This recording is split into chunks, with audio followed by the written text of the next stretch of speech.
Ok. Alors, bonjour, honorable. Bonjour. Vous allez vous présenter brièvement à nos internautes.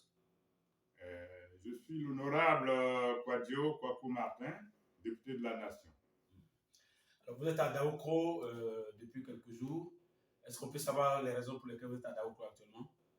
Merci. Je suis à Daoukro depuis environ 5 jours, exactement depuis le 28 mai, dans le cadre des obsèques de notre patriarche, Nanan Kofi Bédié Marcelin. Alors, vous êtes député de Boaké. Vous avez certainement conduit une délégation de Boaké pour ces obsèques dont vous étiez le porte-parole. Alors, quel a été le message fort que vous avez passé justement à la famille éplorée? Bien, alors je suis de la délégation de Boaké, mais dans le cadre des obsèques de notre patriarche, c'est tout le grand centre qui est venu, tout le grand centre avec les 5 régions. Et c'est dans ce cadre-là que les aînés m'ont fait l'honneur d'être le porte-parole de toute cette délégation. D'accord. Ce que je voudrais dire, les aînés m'ont fait confiance d'être le porte-parole à cette occasion. Mais j'ai été pris de pied levé et nous avons fait ce que nous pouvons faire de mieux. Mais vous saviez, parler le langage du terroir devant 5500 personnes, ce n'est pas donné à tout le monde. Je pense que nous avons fait ce que nous pouvons, du mieux que nous pouvons. Et nous avons même illustré nos propos en disant que Bobo Koko, qui est un oiseau qui est connu dans notre terroir, avait promettait d'enterrer sa maman dans un rocher. Et c'est cette parabole que nous avons utilisée. Je pense que beaucoup n'ont pas compris, mais ce que nous voulons dire, c'est que le président Bédié est le père de tout le monde. Tous les cadres qui s'étaient déplacés ce jour-là ont bénéficié de largesses du président Bédié, qui les a nommés, qui les a placés. Et au moment où il est en deuil, il se trouve qu'avec l'arrachage de tabourets, la plupart sont aujourd'hui dans la disette. Donc, ils auraient voulu faire mieux, plus. Malheureusement, ils sont dans une situation de disette. C'est cette parabole que nous avons utilisée que nous voulions que les gens comprennent. La volonté qui animait donc tout ce peuple qui est venu, jusqu'à 5500 personnes, c'est pour témoigner leur attachement, leur affection au président Bédié, qui est leur père, qui est leur patriarche, qui est tout pour eux. Okay. Alors, les obsèques se sont bien déroulées. Vous êtes député de Boaké, on va profiter en même temps pour parler de Boaké. Vous êtes député PDCI, que représente aujourd'hui le PDCI à Boaké. Comment se porte, j'allais dire, le PDCI aujourd'hui à Boaké? Alors, le PDCI se porte bien, très bien à Boaké. La preuve, c'est que les régionales, nous les avions remportées avec panache. Quand vous prenez les autres circonscriptions, le PDCI les a également emportées. Je parle des législatures passées. C'est au niveau de la commune que le PDCI a encore quelques difficultés, parce que là, sur les 4 députés, c'est la liste RHDP qui l'a emporté. Mais cela ne va pas offusquer ou cacher le fait que le PDCI reste toujours majoritaire dans la région du Béquet. Alors, vous avez été un grand opérateur économique, j'allais dire un banquier.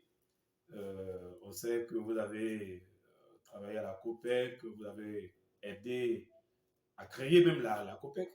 Et de cette posture de banquier, d'opérateur, vous êtes devenu un homme politique.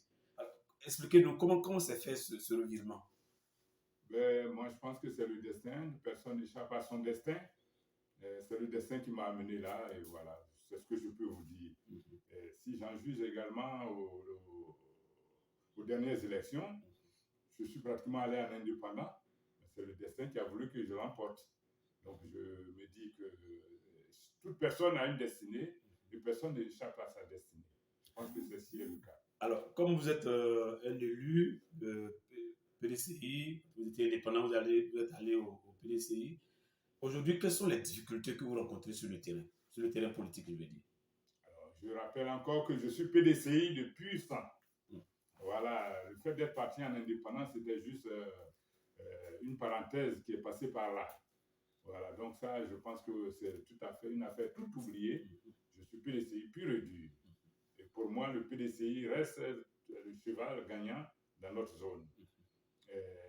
Quelles sont les difficultés que nous avons rencontrées? Ben non, nous n'avons pas de difficultés particulières. Ce que je peux vous dire, c'est qu'aujourd'hui, pratiquement Boaké est un centre de convergence où tout le monde arrive. Donc, je vois également qu'il y a quand même une population qui s'est accrue de façon exponentielle. L'explication, ça, je ne saurais vous le dire. Voilà. C'est la seule difficulté que le parti pourrait avoir pour les élections à venir. Voilà.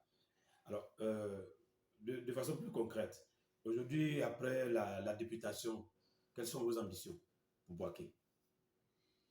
Alors, non, je n'ai pas d'ambition personnelle. Mais je pense que le PDCI, qui est le parti phare dans la région, ne doit pas laisser ce bastillon aller totalement à l'opposition. C'est pourquoi il conviendrait, il serait indispensable que les cadres de Boaké ou de Gbeke se mettent ensemble pour constituer une seule et unique équipe qui remporte. C'est cela l'objectif que moi je regarde. Et quels sont les actes concrets que vous posez sur le terrain pour justement atteindre cet objectif? Vous savez, il y a deux façons de travailler. Si vous êtes suffisamment pourri d'argent, vous pouvez à tout moment distribuer. Mais quand vous n'en avez pas, vous savez, la seule campagne qui paye, c'est le corps à corps. La proximité, on le dit. La proximité, c'est ce que nous faisons, c'est ce que nous privilégions. Et je pense que pour les campagnes à venir, c'est la proximité qu'il faut privilégier. Vous savez, l'argent, personne n'a. Hein. À un moment donné, on l'a peut-être parce qu'on est placé à une position donnée, mais ça ne doit pas être un moyen de campagne. Alors, on va terminer cet entretien. Est-ce que vous avez un message pour les militants du PDCI, pour les populations de Boaké, dont vous êtes un des porte-parole? Je demande à tous nos militants, de s'enrôler.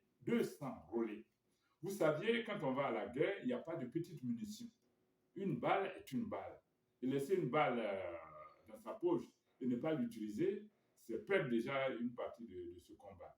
Chaque militant, sympathisant du PDCI doit pouvoir se faire établir les pièces d'identité, se faire enrôler et le moment venu de sortir et de faire le vote juste. C'est cela qui va libérer le PDCI, c'est cela qui va libérer le pays.